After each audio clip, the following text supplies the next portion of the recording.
జ్యోతిషాస్త్రరీత్యా ద్వాదశ రాశుల్లో 9వ రాశి అయినటువంటి ధనుసు రాశి మిత్రులారా, మీరు మూలా నక్షత్రం 1, 2, 3, 4 పాదములు, పూర్వాషాఢ నక్షత్రం 1, 2, 3, 4 పాదములు, ఉత్తరాషాఢ నక్షత్రం మొదటి పాదానికి జన్మించిన మీరు ధనుసు రాశి వారిగా పరిగణించబడుతున్నారు. ఈ మే నెల 2025 శుభాశుభ ఫలితాలు ఎలా ఉన్నాయంటే, మీకు అర్ధాష్టమ శని ప్రారంభమైంది. నోటిలో వచ్చి కూర్చుంటున్నాడు శని భగవానుడు. జాగ్రత్త. వాహనం నడిపేటప్పుడు జాగ్రత్త.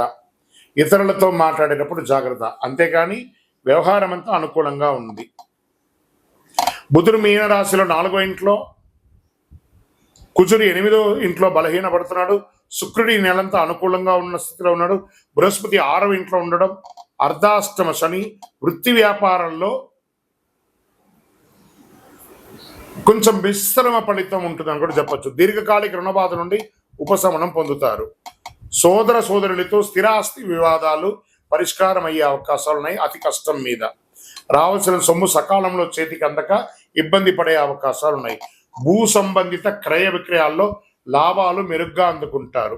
మాస మధ్యంలో కొన్ని వ్యవహారాల్లో ఇబ్బందులు తప్పవు. రుణదాతల యొక్క ఒత్తిడి పెరుగుతుంది. బ్యాంక్ నుంచి కానీ, చిట్ ఫండ్స్ నుంచి కానీ, లేదా ఇతరులతో చేబుదులుగా తీసుకున్న వాటికి మనం తీసుకునేటప్పుడు ఎలా అందంగా ఆనందంగా తీసుకుంటామో, ఇచ్చేటప్పుడు కూడా అంతకంటే ఎక్కువ రెట్టింపు ఆనందంతో తిరిగి ఇవ్వాలి. ఉద్యోగస్తులకు అధికారుల ఆదరణ పెరుగుతుంది. ఉద్యోగం మారాలని ఆలోచిస్తున్నట్లయితే ఈ నెల చివరి భాగం వరకు కాస్త వెయిట్ చేయండి.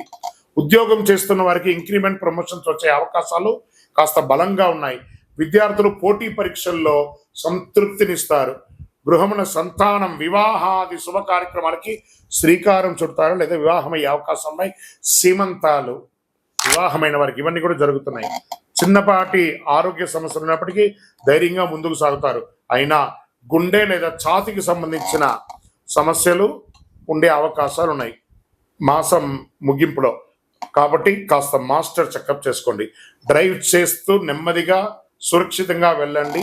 జాగ్రత్త. రాజకీయ నాయకులకి 60-40గా ఉంది అని చెప్పచ్చు. జాగ్రత్త. షేర్ మార్కెట్ కూడా 60-40గా ఉంది.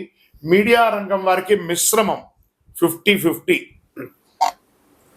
ఐటీ రంగం వారికి మిశ్రమంగా ఉంది. వ్యవసాయదారులకి చాలా బాగుంది. నాకు మొన్న ఒకళ్ళు అడిగారండి, గురుగారు మేము డ్రైవింగ్ చేస్తాం, మా గురించి చెప్పరా, మీరు అన్నీ చెప్తున్నారని.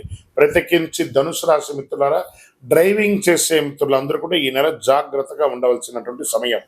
మీకు అర్ధాష్టమ శని ఉంది కాబట్టి వాహనం నడిపేటప్పుడు జాగ్రత్త. వివాహం కాని వారికి వివాహం, ఉద్యోగ ప్రయత్నాలు ఉన్నాయి. లక్కీ డేస్ అని తీసుకుంటే 1, 6, 8, 14. లక్కీ నంబర్లు 5 మరియు 9. చంద్రాష్టమం మే 3, 5, 2025 6:35 ఉదయం నుండి 5, 5, 2025 2:01 మధ్యాహ్నం వరకు చంద్రాష్టం ఉంటుంది. 2.5 రోజులు చాలా జాగ్రత్తగా ఉండాలి. ఎదుటి వారితో మాట్లాడేటప్పుడు, సంతకాలు పెట్టేటప్పుడు జాగ్రత్త. మరియు ఇక్కడ మరియు అన్నాను, మళ్ళీ చంద్రాష్టమం ఈ నెల రెండోసారి ఉంది. 30, 5, 2025 3:42 మధ్యాహ్నం నుండి జూన్ 1, 6, 2025 9:36 అంటే ఈ నెలలోనే 2 సారి చంద్రాష్టమం వస్తుంది. జాగ్రత్త. పరిహారం: సుబ్రహ్మణ్య స్వామి వారికి పాలాభిషేకం చేయండి. ఎందుకంటే అర్ధాష్టమ శని నడుస్తుంది. మీ వయస్సు ఎంత ఉందో అన్ని దీపాలు వెలిగించండి. నవగ్రహాలకి 19 ప్రదక్షిణాలు వీలుంటే డైలీ చేయండి, లేదా మంగళ శనివారాలు చేయండి. అతి శక్తివంతమైనటువంటి కరుంగాలి మాల ధరించండి. ఎందుకంటే శని భగవానునికి ప్రీతియే ఈ యొక్క జమ్మి, ఆ జమ్మితో తయారైంది ఈ కరుంగాలి. ఈ కరుంగాలి మాలను ధరించండి. ఆరోగ్యంగా ఉండండి. గ్రహ అనుకూలం పొందండి. అన్ని రకాలుగా విజయం పొందండి. మీ యొక్క వయసు సంఖ్యతో మీ దీపం వెలిగించండి. మీ యొక్క ఇష్టదైవం దగ్గర. మీ యొక్క వ్యక్తిగత జాతకం కావాల్సిన కింద నెంబర్కి మీ పేరు, date of birth, time of birth, place of birth WhatsApp చేయండి. విజయోస్తు. మత్స్య పురాణం 65వ అధ్యాయం ప్రకారం ఈశ్వరుడు పార్వతీదేవికి సర్వకామప్రదమైనటువంటి అక్షయ తృతీయ వ్రతం గురించి చెప్పారు. శ్రీ నారద పురాణం కూడా ఈనాడు చెయ్యి దాన ధర్మాలు అత్యధిక ఫలితాన్ని ఇస్తానని చెప్పబడుతుంది. కుబేరుడు అక్షయ తృతీయ రోజు లక్ష్మీదేవిని పూజించడం వల్ల ధనవంతుడయ్యాడట. మహాభారతంలో శ్రీకృష్ణుడు ద్రౌపదికి వస్త్రాభరణం అప్పుడు చీరను ప్రసాదించింది కూడా ఇదే రోజు. ఇంత అద్భుతమైనటువంటి రోజు ఖరీదైన వస్తువులు, బంగారు ఆభరణాలు, తమ సంపద, శ్రేయస్సు అన్నీ కూడాను భగవంతుని ముందర పెట్టి పూజ చేస్తారు. అక్షయ తృతీయ వంటి పవిత్రమైన రోజు లక్ష్మీదేవిని పూజించడం ఎలా అంటే, ఒక మంచి రాగి చెంబు తీసుకోండి, కల్లుప్పు ఉంటుంది కదా, తమలపాకు వేసి ఆ కల్లుప్పు తమలపాకు మీద వేయండి, రాగి చెంబు దాంట్లో పెట్టండి. మీ ఇంట్లో ఉన్నటువంటి కాయిన్స్ ఉంటాయి కదా, రూపాయి కాయినో, 5 రూపాయల కాయినో, 10 రూపాయల కాయినో, లేదా మీ బంగారు ఆభరణము, అవన్నీ కూడా దాంట్లో పెట్టండి, పూజించండి. యక్షాయ కుబేరాయ వై శ్రవణాయ ధనధాన్యాధిపతయే ధనధాన్య సమృద్ధిం దేహి దేహి తాపయ స్వాహ అని మంత్రంతో జపం చేయండి. శాస్త్రాల ప్రకారం ఈరోజు కృష్ణుడు యుధిష్ఠుడికి అక్షయ పాత్ర ఇచ్చిన రోజు కూడా ఇదే రోజు.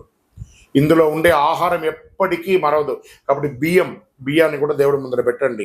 అందుకే ఈ పవిత్రమైన రోజు దానం చేయడం వల్ల శాశ్వత పుణ్యం లభిస్తుందని పండితులు చెప్తారు. అక్షయ తృతీయ రోజు ఒకవైపు కొబ్బరికాయ, దక్షిణావృత శంఖం అంటారు చూసారా, చెవిలో పెట్టుకుంటే ఓంకార నాదం వస్తుంది చూసారా, దక్షిణావృత శంఖం, శివలింగం, కళ్ళుప్పు, దొడ్డుప్పు అంటారు చూసారా, ఖచ్చితంగా ఆ రోజు 1 కిలో కొనండి, కళ్ళుప్పు కొనండి. కొన్ని చోట్ల దొరకదు, వెతకండి, తీసుకొచ్చి కొనండి. ఆ రోజు ఇంటికి తీసుకురావడాన్ని గట్టిగా చెయ్యండి. దాని పూజ ఎలా చేయొచ్చు? అక్షయ తృతీయ రోజు తెల్లవారుజామున, అంటే సూర్యోదయానికి ముందు లేచి గడప కడిగి పసుపు పారణ రాసి స్నానాధికాలు చేసి ఉతికిన బట్టలు ధరించి పసుపు రంగు వస్త్రాలు ధరించండి. మంచి ఫలితాలు పొందారు. పూజ చేసే చోట ఒక వస్త్రం ఏర్పాటు చేయండి. అనంతరం విష్ణు విగ్రహాన్ని, లక్ష్మీదేవి విగ్రహాన్ని ప్రార్థన చేయండి, నీటితో శుద్ధి చేయండి. పూజ చేసే సమయంలో తులసి ఆకులు, బిల్వ ఆకులు పెట్టి పూజించండి. పండ్లు, పువ్వులు వగరాలు పెట్టండి. మంచి ఆహారం అనండి, తీపి పంటలంతా పేదవాళ్ళకి, ఆఖరికి మీ ఇంట్లో పని చేసే వాళ్ళు ఉంటారు కదా, వాళ్ళకి ఇవ్వండి.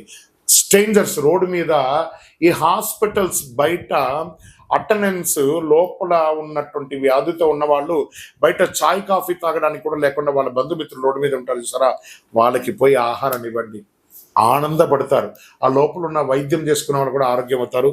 ఇదే అక్షయ తృతీయ రోజు చేయవలసిన పనులు. దాన ధర్మాదులు ఎక్కువ చెయ్యండి.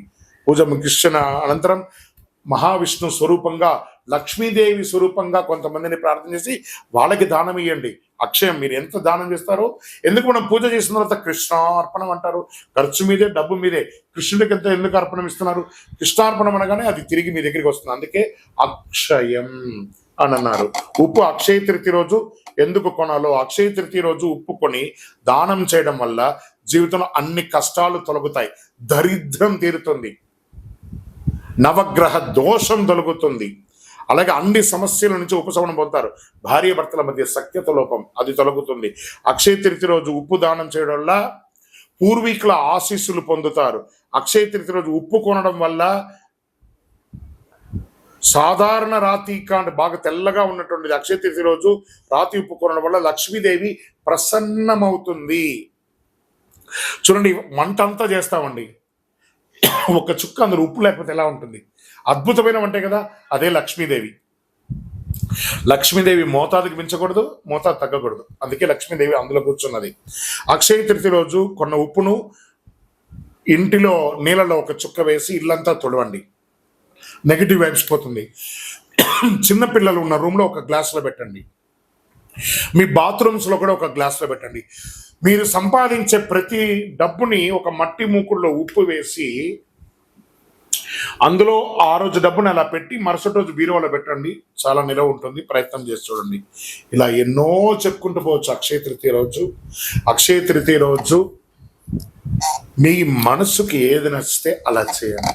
ఆరోగ్యంగా ఉండి సంతోషంగా ఉండి, పరోపకారార్థే ఇదం శరీరం అన్నట్టుగా ఇతరులకి సహాయం చేయడానికి ప్రయత్నం చేయండి. విజయోస్తు.